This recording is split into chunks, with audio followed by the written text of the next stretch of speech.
Bismillah. Assalamualaikum warahmatullahi wabarakatuh.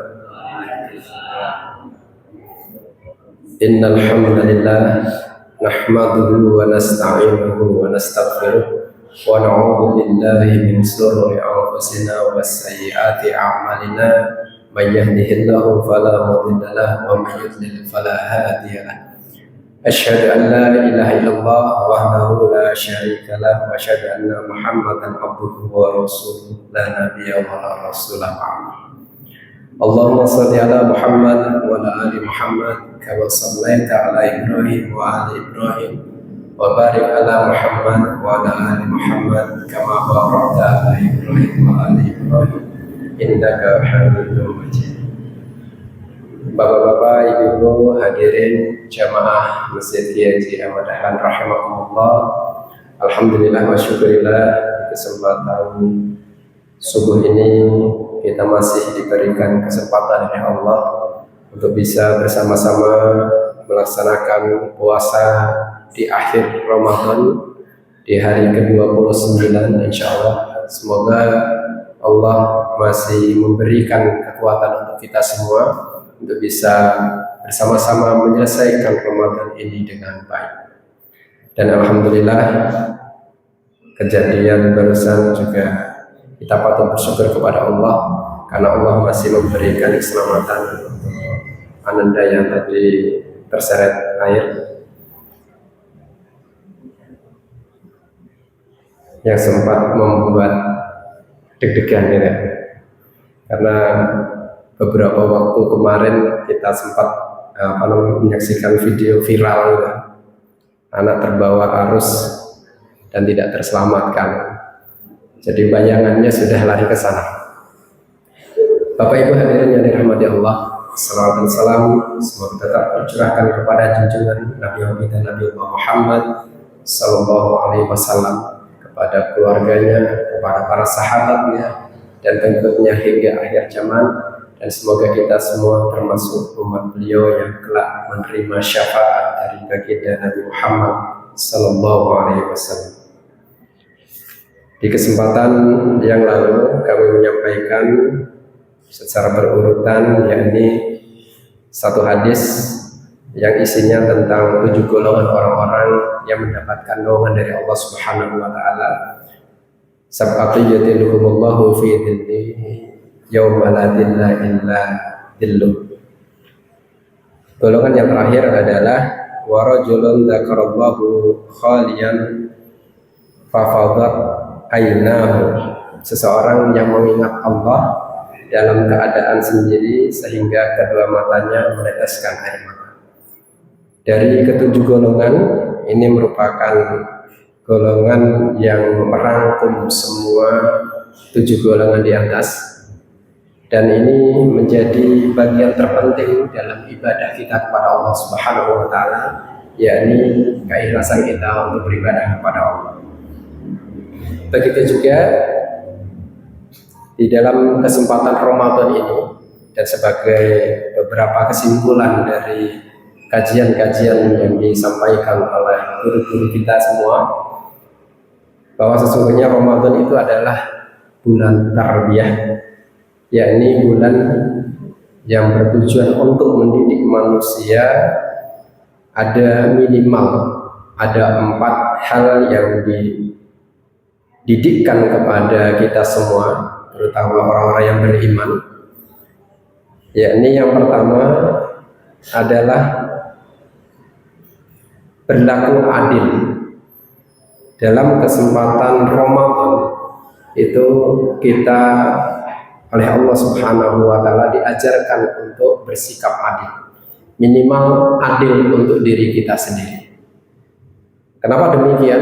Karena oleh Allah kita diminta untuk bisa menyeimbangkan antara aktivitas batiniah kita, kebutuhan-kebutuhan batiniah kita dan kebutuhan jasmaniah kita atau lahiriah kita. Allah memerintahkan kita untuk beribadah Tujuannya agar apa? Agar aktivitas kita yang biasanya kita di kehidupan di luar Ramadan itu lebih banyak disibukkan dengan pemenuhan kebutuhan jasmaniah kita saja. Rohaniah kita kadang terbengkalai, tidak teratur. Sehingga kemudian di bulan Ramadan Allah menyeimbangkan itu, menjadikan rohaniah kita terisi kembali. Jadi antara kebutuhan jasmani dan kebutuhan rohaniah kita melalui kajian-kajian, melalui tadarus kita, melalui puasa itu sendiri, itu menyeimbangkan posisi antara hal-hal yang sifatnya nafsu duniawiyah kita itu diseimbangkan di bulan Ramadan ini. Maka di bulan Ramadan Allah mendidik kita untuk berlaku adil minimal untuk diri kita sendiri. Kesimpulan yang kedua yakni bulan Ramadan bertujuan untuk meningkatkan kualitas dan kuantitas ibadah kita. Kita sudah paham betul di bulan Ramadan 1 bulan penuh kita diajarkan untuk berpuasa, tidak boleh kurang dan bahkan tidak boleh lebih, harus pas 1 bulan sesuai dengan ketentuan, harus 1 bulan, tidak boleh dilebihkan. Ramadan itu 1 bulan, baik yang 29 hari maupun yang 30 hari, dan tidak boleh lebih. Umpamanya pengen nambah 31 hari, nggak boleh, karena hari ke-31 itu harus berbuka. Begitu juga kalau Ramadannya 29 hari, maka hari ke-30 harus berbuka.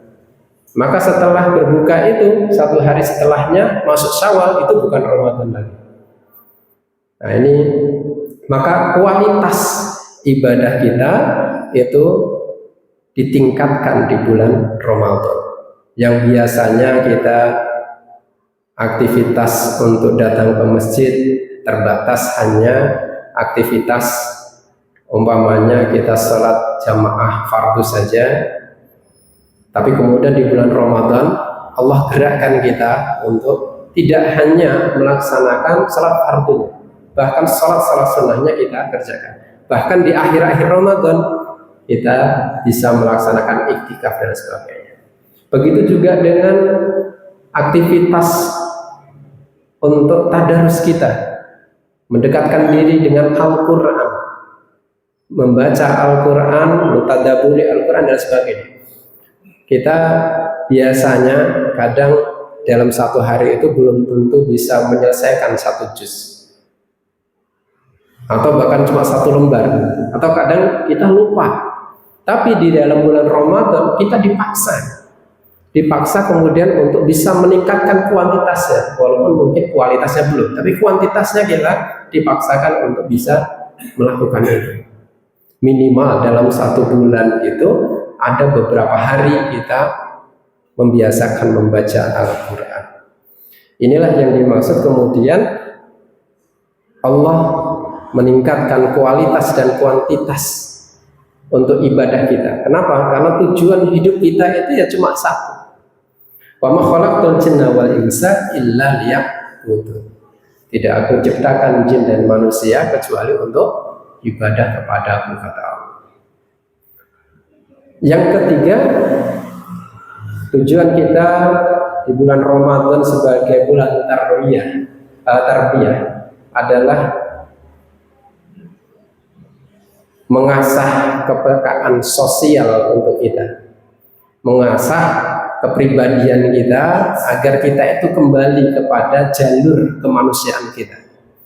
Bagaimana tidak ketika kita di awal Ramadan kita dipaksa untuk menekan hawa nafsu kita, hawa nafsu kebinatangan kita, yang biasanya kita dari siang sarapan, dari pagi sarapan, siang makan siang, bahkan kemudian di tengah-tengah itu ada makan waktu duha dan sebagainya, sampai dengan sore kita juga kadang menyantap segala sesuatu. Tapi di bulan Ramadan itu semua dihentikan, ditahan, imsak. Begitu juga dengan aktivitas penyaluran hasrat seksual kita. Itu juga dibatasi, hanya boleh malam saja, siang tidak boleh. Ini merupakan bagian dari kepekaan yang pertama. Kita diasah untuk peka dulu. Kenapa demikian? Kita semua ditahan demikian. Karena kita diminta oleh Allah agar bisa merasakan sejauh mana keberadaan orang-orang yang dalam tanda kutip kekurangan di sekitar kita. Bisa jadi banyak saudara-saudara kita yang dalam satu hari tidak menemukan makanan. Maka Allah ajarkan kita. Kita dilatih untuk bisa merasakan minimal di siang hari kita tidak makan. Bisa jadi seperti itu. Saudara-saudara kita merasakan tidak hanya siang harinya, bahkan malam harinya karena tidak dapat makan. Allah ajarkan itu agar kita minimal punya kepekaan. Itu yang di awal-awal kita dipaksa oleh Allah untuk menahan segala sesuatu. Di akhir Ramadan, maka kemudian ada kewajiban kita untuk menunaikan zakat fitrah atau zakat fitri. Ini juga bagian dari kepekaan sosial. Setelah kita berusaha untuk menjiwai bagaimana perasaan saudara-saudara kita selama sekian waktu menahan diri karena memang tidak dapat makanan, kita ada makanan tapi tidak boleh untuk makan. Ada minuman yang enak di rumah kita, tapi kita tidak boleh minum ketika siang hari. Kita diajarkan seperti itu. Di akhir Ramadan, maka kepekaan itu diasah betul sehingga kemudian ada keikhlasan bagi kita untuk kemudian berbagi kebahagiaan dengan saudara-saudara kita. Dengan kita menunaikan zakat fitri. Besarannya berapa? Enggak banyak. Hanya seukuran makanan kita saja. Tidak banyak. Hanya 2,5 kilo untuk 1 jiwa. Kalau kita hitung dalam 1 bulan itu, maka hanya dapat berapa gram gitu kan dalam 1 hari. Nggak nyampe 1 gram. Nggak nyampe satu takaran gitu, untuk makan kita. Itu untuk zakat fitri. Begitu juga dengan zakat mal, hanya dihitung bagi orang yang sudah memenuhi nisab dan haulnya saja. Bagi yang belum memenuhi itu, maka dianjurkan untuk bersedekah, untuk berinfak, memperbanyak atau memperbagus infaknya kita. Inilah kepekaan yang harus kita bangun, kepekaan sosial di bulan Ramadan. Ini diajarkan kepada kita semua bagaimana kita bisa minimal memahami kondisi saudara-saudara kita yang kekurangan. Yang keempat, Allah mengajarkan kepada kita ketika bulan Ramadan itu adanya larangan menyombongkan diri. Kenapa demikian? Sebagus apapun ibadah kita, sehebat apapun ibadah kita, itu kita dilarang untuk menyombongkan kualitas ibadah kita, kuantitas ibadah kita. Kenapa? Karena yang tahu hanya Allah Subhanahu wa Ta'ala. Kita sebagai orang yang dikenai hukum untuk melaksanakan kewajiban-kewajiban itu hanya menjalankan sesuai dengan apa yang ada di hati kita. Sejauh mana keikhlasan kita, sehingga kemudian di sana ditekan sifat sombongnya kita. Kita harus tawadhu, harus merendah diri. Ketika kita bisa merendah diri, maka Allah akan meninggikan derajat kita. Karena ada beberapa hadis yang disampaikan. Salah satu diantaranya, man tawadda'a lillahi rafa'ahu Allah, wa man takbara wada'ahu Allah. Ini hadis dari At-Tabrani. Man tawadda'a lillahi rafa'ahu Allah. Barang siapa yang merendahkan diri atau bersikap merendah karena Allah, maka Allah akan meninggikannya, memuliakannya. Wa man takbara wada'ahu Allah. Dan barang siapa yang bersikap sombong, merasa dirinya paling pinter, merasa dirinya paling hebat, merasa dirinya paling taat, merasa dirinya paling soleh, merasa dirinya ibadahnya paling banyak selama Ramadan, maka kesombongan-kesombongan itu oleh Allah akan direndahkan. Kita akan dihinakan oleh Allah karena kesombongan-kesombongannya itu. Ini hadis yang diriwayatkan oleh At-Tabrani dan dikuatkan oleh hadis riwayat Muslim, wa ma tawaddu'a ahada lillahi illa rafa'ahullah.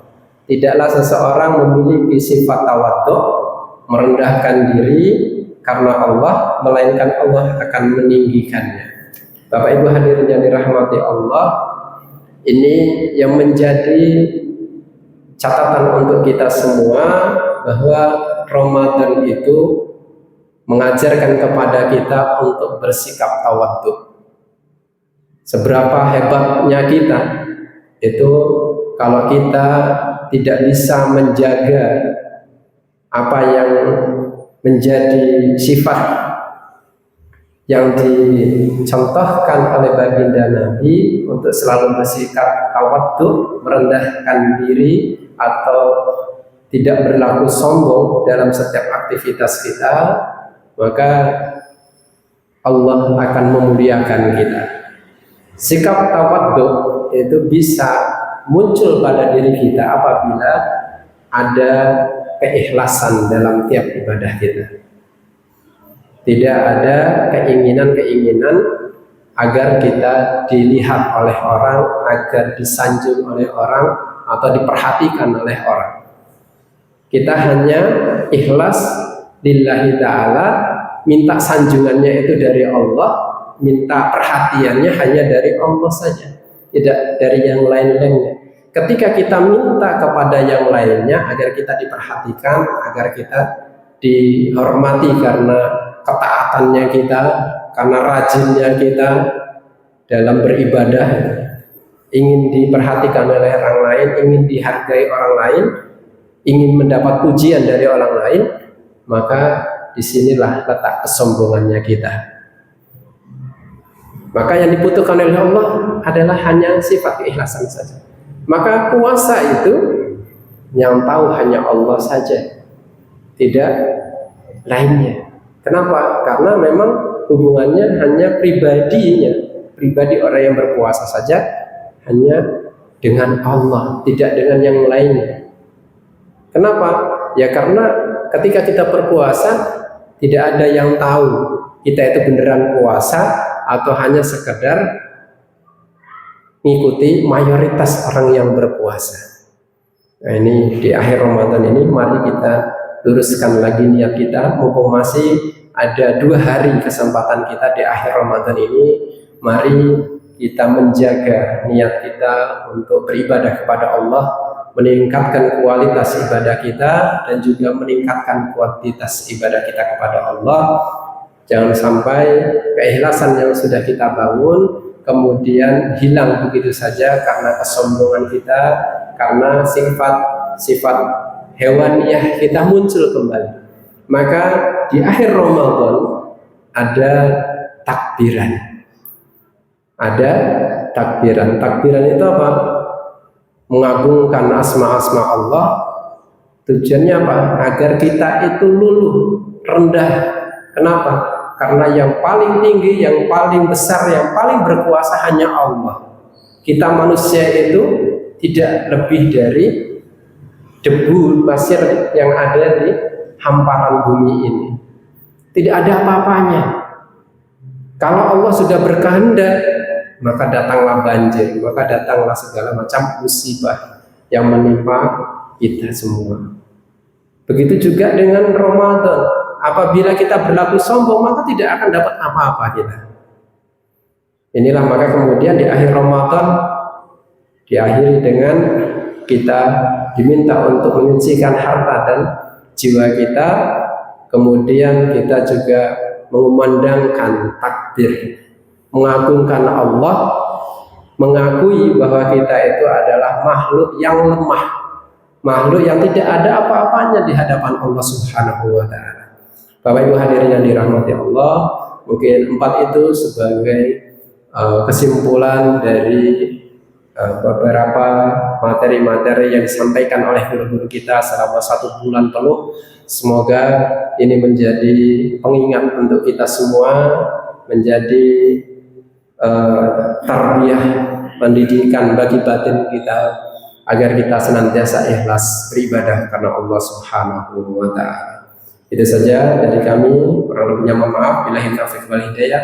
Nasrul minallahi wa fathun qarib. Wassalamualaikum warahmatullahi wabarakatuh.